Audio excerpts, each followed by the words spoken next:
Assalamualaikum warahmatullahi wabarakatuh. Bertemu kembali dengan saya, Ibu Jumiati. Pada tutorial kali ini, saya akan berbagi bagaimana cara kita menggunakan sumber belajar 3D atau AR yang disediakan oleh Assembler Edu di ruang murid. Yang kita lakukan pertama kali, kita masuk ke rumah pendidikan, kemudian kita masuk di ruang murid. Setelah itu, kita bisa menggunakan sumber belajar, akses sumber belajar, kita isikan kelasnya gitu ya, kelas berapa. Kemudian kita bisa mengklik di bagian lab Maya. Saya langsung mendemokannya.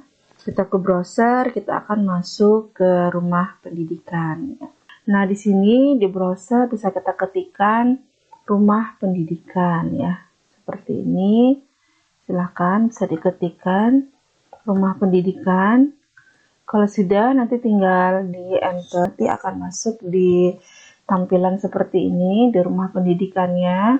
Kemudian kita bisa masuk, klik di bagian masuk terlebih dahulu dengan menggunakan akun belajar.id ya. Nah, setelah kita masuk, tampilannya seperti ini. Ini sudah ada profil kita ya dengan akun belajar.id.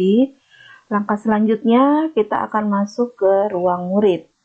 Kita scroll ke bawah. Nah, di sini ada di rumah pendidikan ini ada fitur-fitur untuk ruang GTK, ruang murid dan selainnya. Kita fokus ke ruang murid. Kita klik di ruang murid ini. Nah, selanjutnya kita scroll lagi ke bagian bawah. Nah, di sini di ruang murid ini ada layanannya tersedia ya, banyak. Maka kita bisa mengakses di bagian sumber belajar. Di sini di sumber belajar. Nah, di sumber belajar ini ada untuk kelasnya di bagian atas ini ya. Kita bisa mengklik di sini. Nah, kita bisa memilih kelas yang tersedia ya, dari PAUD, SD, SMP, SMA maupun SMK. Nah, Assembler Edu akan bertahap untuk melengkapi sumber-sumber belajar yang sesuai dengan kelas yang diampu dan mata pelajaran yang kita ampu ya. Pada tutorial kali ini saya akan mendemokan, misalkan kita memilih di kelas 6 seperti ini. Kemudian kita klik di bagian mulai eksplorasi. Nah, kemudian selanjutnya kita bisa mengakses di lab Maya ya. Nah, jadi kita mengakses sumber belajar 3D atau augmented reality-nya adalah di lab Maya. Kita klik di bagian lab Maya-nya. Nah, di sini ada tersedia ya. Di sini untuk semua mata pelajaran. Nah, untuk kelas 6 ini ada seni tari bahasa Inggris ya. Nah, jadi secara bertahap mungkin ketika Bapak Ibu mungkin mengklik belum ada, maka itu secara bertahap akan dilengkapin ya. Kemudian pada tutorial kali ini saya akan mencontohkan, misalkan saya memilih di lab Maya-nya adalah di rantai makanan ini ya. Nah, ini nanti kalau diklik, ini sudah saya buka terlebih dahulu ya supaya lebih cepat. Nah, di lab rantai makanan ini nanti akan tampil seperti ini. Nah, jadi inilah sumber belajar 3D-nya ya atau augmented reality-nya. Nah, seperti ini bisa kita scroll ya tampilannya. Nah, ini bisa kita lihat di sini juga ada penjelasannya ya. Nah, di sini ada keterangan oleh Assembler Edu. Nah, di sini untuk menggunakannya kita sebagai guru gitu ya, bisa kalau kita menayangkan di proyektor gitu ya, kita bisa menampilkan dalam tampilan besar ya. Di sini bisa kita turunkan, ini bisa kita klik tanda ini ya yang di bawah ini, kita klik dalam tampilan besarnya. Nah, seperti ini.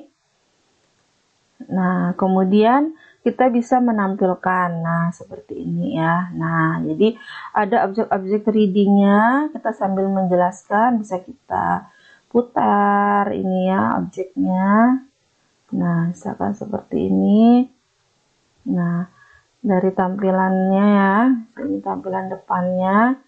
Nah, misalkan kita ingin melihat proses rantai makanan itu seperti apa gitu, kita akan menjelaskan. Nah, maka di sini kita bisa lihat ya dari yang pertama matahari, ini ada penjelasannya ya. Kemudian yang kedua itu rumput. Kemudian kenapa belalang disebut konsumen primer. Nah, ini bisa diklik hingga di tingkat tertinggi itu adalah elang ya, disebut predator puncak. Nah, nanti bisa kita klikkan di sini, maka ada penjelasannya ya, seperti itu. Nah, jadi sumber belajar kita tentu saja lebih menarik dan interaktif ya, kita menggunakan seperti ini.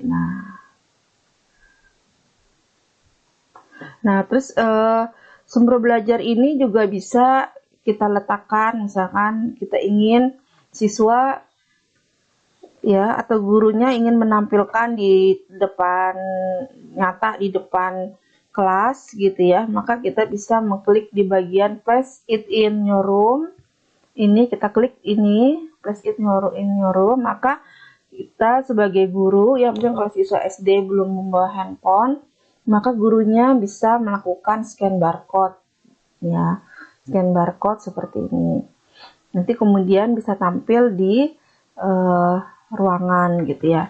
Atau untuk siswa SMA yang siswanya membawa handphone gitu ya, kita bisa menjadikan sumber belajar ini gitu ya sebagai LKPD, misalkan lembar kerja peserta didik. Nah, maka LKPD kita nanti akan berisi objek 3D gitu ya, AR. Nah, jadi bagaimana caranya? Nah, ini tadi, nah barcode ini bisa kita screenshot, kemudian kita masukkan di dalam LKPD kita. Untuk bagaimana cara membuat LKPD AR itu juga sudah saya pernah bagikan ya, yaitu di tutorial sebelum ini. Nanti bisa disaksikan atau disimak bagaimana cara membuat LKPD yang berisi objek 3D atau LKPD AR ya. Mungkin seperti itu untuk tutorial kali ini ya. Jadi bagaimana kita mengakses sumber belajar yang memuat konten 3D atau AR di ruang murid. Semoga tutorial ini bermanfaat. Saya akhiri. Assalamualaikum warahmatullahi wabarakatuh.